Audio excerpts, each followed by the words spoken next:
Good afternoon my dear student. M C Suvidha Yadav HD point centre में आप सभी का स्वागत करते हैं।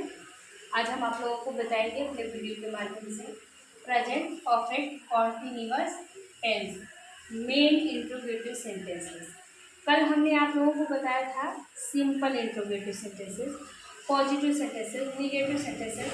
हर एक सेंटेंस को हम 4 से 5 या 6 से 7 8 मिनट की वीडियो में आप लोगों तक भेजते हैं ताकि आप लोगों को क्या हो कि टेंस को छोटे छोटे टुकड़ों में समझने में क्या होती है, आसानी होती है।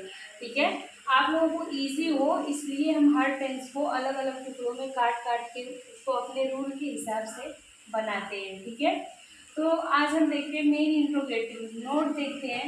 जब किसी वाक्य के बीच में क्वेश्चन वर्ड आए तथा अंत में क्वेश्चन मार्क लगा हो तो उस टेंस को मेन इंट्रोगेटिव सेंटेंस कहते हैं। ठीक है, मेन इंट्रोगेटिव की पहचान क्या होती है? तो सिंपल इंट्रोगेटिव की जो पहचान होती है, वाक्य की शुरुआत क्या शब्द से होती है? ओनली एक शब्द होता है, क्या शब्द से शुरुआत होती है। लेकिन जब मेन इंट्रोगेटिव बनाओगे तो वाक्य की क्या होता है, बीच में क्वेश्चन वर्ड आते हैं। और क्वेश्चन वर्ड क्या होते हैं इसको हमने आपको शॉर्ट वीडियो के माध्यम से आप लोगों तक पहुंचा चुके हैं। आप लोग Susmita Yadav study point centre में सर्च करेंगे तो कौन कब कहाँ कैसे किसको सारे क्वेश्चन वर्ड आप लोगों को मिल जाएंगे।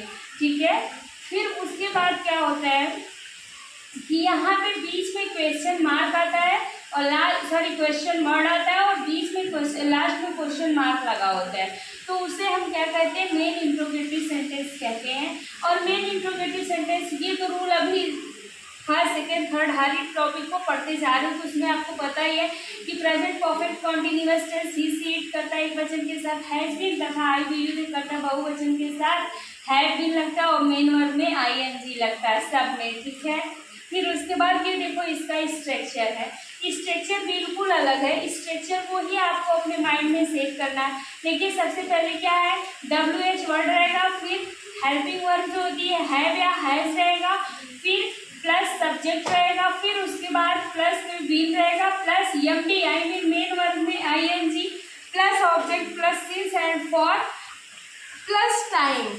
ठीक है, तो ये आपका स्ट्रक्चर है। अब हम आप लोगों को क्या करेंगे कि ट्रांसलेट करके बताएंगे कैसे होगा ट्रांसलेट। ठीक है, तो इसका ट्रांसलेट करने के लिए आप लोगों को हम बता रहे हैं कि क्या इसका ट्रांसलेट हम बनाएं। ठीक है, तो हम ट्रांसलेट इसका बनाते हैं कि वह एक सप्ताह से फुटबॉल क्यों खेल रहा है।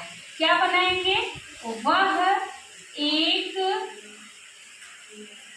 सप्ताह से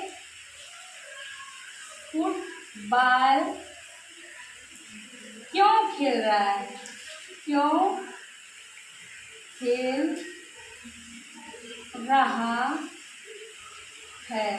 वह एक सप्ताह से फुटबॉल क्यों खेल रहा है और यहाँ क्वेश्चन मार्क लग गया है। हमने कहा कि जब वाक्य की शुरुआत क्या शब्द से होती है, जैसे क्या वह एक सप्ताह से फुटबॉल खेल रहा है क्वेश्चन मार्क, तो ये आपका सिंपल इंट्रोगेटिव हो जाएगा। ठीक है, लेकिन यहाँ पे कह रहे हैं कि वह एक सप्ताह से फुटबॉल क्यों खेल रहा है, तो ये मेरा जब कौन कब कहाँ किसको क्या क्यों ऐसा वर्ड वाक्य के बीच में आता है, लास्ट में क्वेश्चन मार्क लगा होता है, तो वो किसी भी टेंस का हो तो उसे मेन इंट्रोगेटिव कहा जाता है। तो यहाँ हम पढ़ रहे हैं प्रेजेंट का परफेक्ट कॉन्टिन्यूअस टेंस। जब हम प्रेजेंट का परफेक्ट कॉन्टिन्यूअस टेंस पढ़ रहे हैं तो इसकी पहचान ही है रहा है रही रहे आता है।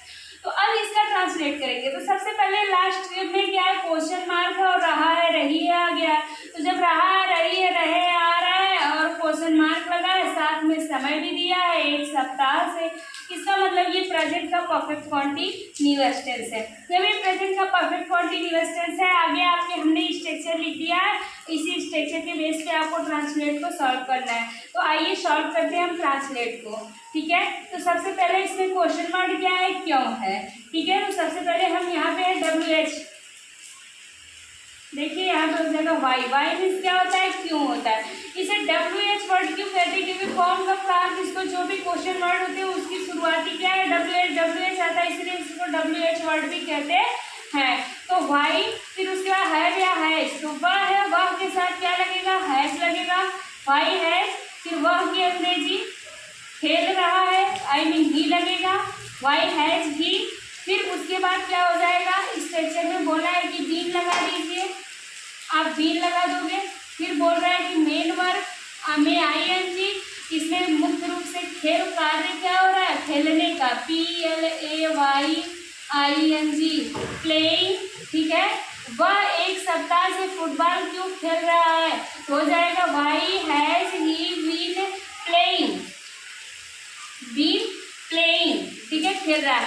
कब से खेल रहा है, एक सप्ताह से। तो अब आपको ये देखना पड़ेगा कि एक सप्ताह निश्चित समय है या अनिश्चित समय है, ठीक है।